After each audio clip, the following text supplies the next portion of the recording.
641 centimeters in feet?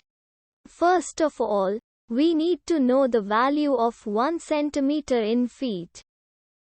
It's always 1 centimeter equals 0.03280839895 feet. Now we have to multiply 0.03280839895 by 641. Therefore, 641 centimeters times 0.03280839895 feet equals 21.03018372695 feet.